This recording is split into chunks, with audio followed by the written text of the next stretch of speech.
Hello mga kabibig! Welcome back sa ating bagong YouTube channel. Ito ang pinakamaingay ng YouTuber sa lahat ng YouTube. Ako si Kabibig, maglebak-lebak na dyan with evidence. Grabe! Si Trilliane, si Nere Colmenares. Nako, sabi nila, dapat mag-resign si VP Sara Duterte bilang DepEd Secretary.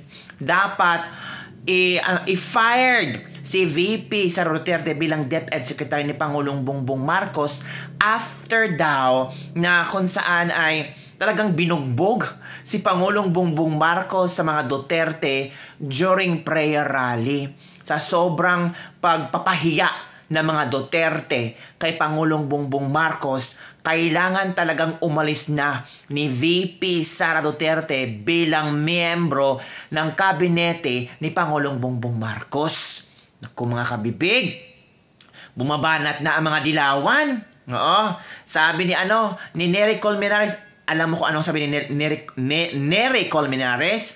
Para sa akin, the Vice President cannot continue to be part of the cabinet ni President Marcos. Hindi na yan tenable na magstay ka pa dyan. What will you do in the cabinet meetings? Pwede ba yun? Wala nang tiwala sa'yo ang buong kabinete. Talaga, Nere Colmenares? So, bali, ikaw miyembro ng kabinete para masabi mong wala ng tiwala ang mga kabinete ni Pangulong Bongbong Marcos kay VP Sara Duterte?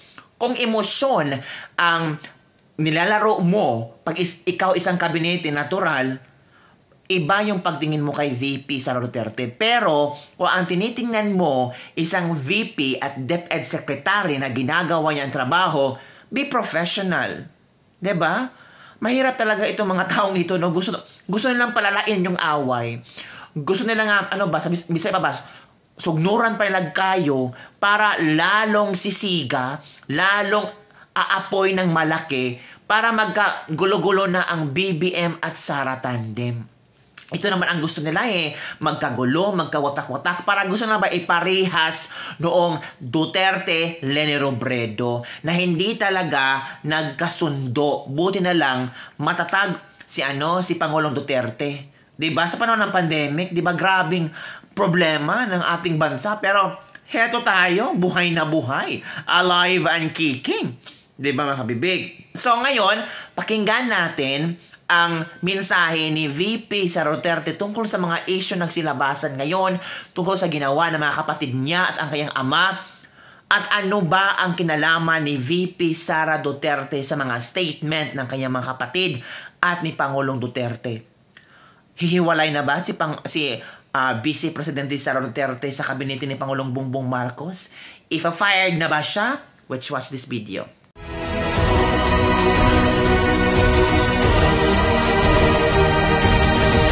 Mga kababayan, Assalamualaikum. Taus-puso po akong nagpapasalamat kay Pangulong Ferdinand Marcos Jr. para sa kanyang patuloy na tiwala at kumpiyansa sa akin bilang kalihim ng kagawaran ng edukasyon. Mahalaga ang kanyang pagkilala sa papel ng lahat ng bumubuo ng Department of Education sa pagsulong ng 8-point socio-economic agenda ng Marcos administration para sa isang bagong Pilipinas. Nagpapasalamat din ako kay Apo BBM sa kanyang paggalang sa aking mga paninindigan. Katulad na lang ng aking pagtutol sa pera kapalit ang pirma sa People's Initiative. Dahil insulto ito sa kahirapan ng ating mga mamamayan at paglabag sa kanilang karapatang magpasya ng malaya. At sa halip na charter change, lutasin muna natin ang kahirapan, mataas na presyo ng bilihin, kawalan ng trabaho at hanap buhay, seguridad, at marami pang ibang issue na pasan-pasan ng mga Pilipino. Ang paggalang ay isang natatanging asal na ipinakita ng Pangulo sa ating lahat, kung kaya't galangin din sana natin ang opinyon at paniniwala ng ibang tao, kasama na ang ating mga kamag-anak. May respeto ako sa mga pananaw at opinyon ni dating Pangulong Rodrigo Duterte, pati na ng aking mga kapatid. Ngunit katulad ng posisyon ko sa maraming mga issue, hindi kailangan na sumasang-ayon ako sa lahat ng mga ito. Pinalaki ako ng aking mga magulang na may pagpapahalaga sa malayang pag-iisip at pagpapasya. Para sa akin, laging nangunguna ang katapatan ko sa paglilingkod sa bayan. Uunahin ko ang edukasyon ng ating kabataan at kapayapaan ng bayan. Uunahin ko ang Pilipinas. Syukran.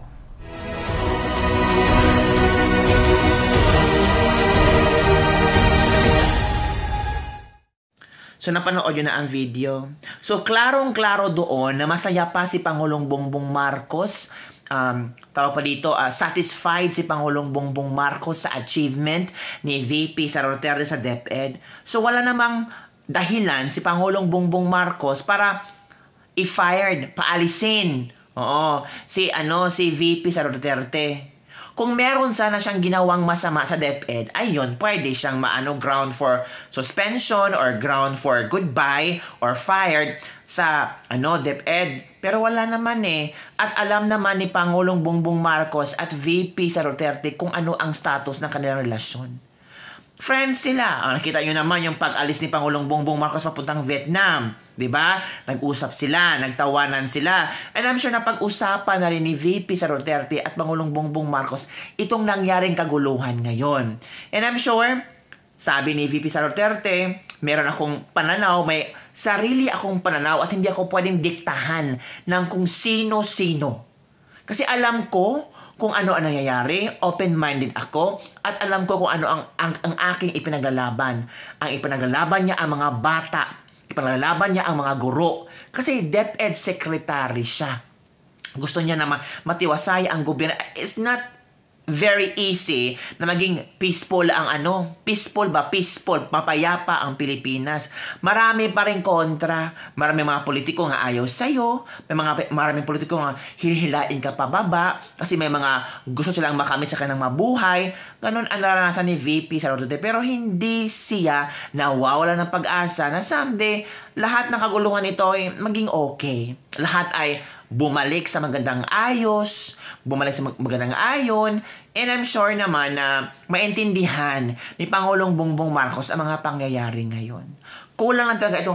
Either this is miscommunication, misunderstanding. Kung uupo ang mga Duterte at Marcos at pag-usapan nila ito, magkamahilot pa ito. Huwag lang pa i-join nun si Tambaloslos. Huwag lang pa i-join nun si Martin Romualdez kasi lalong gugulo. Kasi yung tatlong Duterte, talagang galit na kay Martin Romualdez. So, mas maganda dito na mag-usap-usap ang mga Duterte at Marcos. Maybe someone can initiate, maybe Senator Aimee or Sandro Marcos mag-initiate na mag-usap-usap sila kasi ang main goal nila pagandahin ang Pilipinas, pagandahin ang ekonomiya ng bansa. So sana maisip ng either isang Marcos or either isang Duterte na huwag na tayong mag-away-away, mga miscommunication, misunderstanding, may mga pinagalaban kami na hindi nakita ni Pangulong Bongbong Marcos, may pinagalaban din sa Pangulong Bongbong Marcos na hindi rin nakikita at hindi din naintindihan ng mga Duterte. So, let's meet on the middle part. Ganon mga habibi. So, yan lang ating latest libak-libak for today. Don't forget to like, subscribe, and share this video. Bye everyone! See you next time!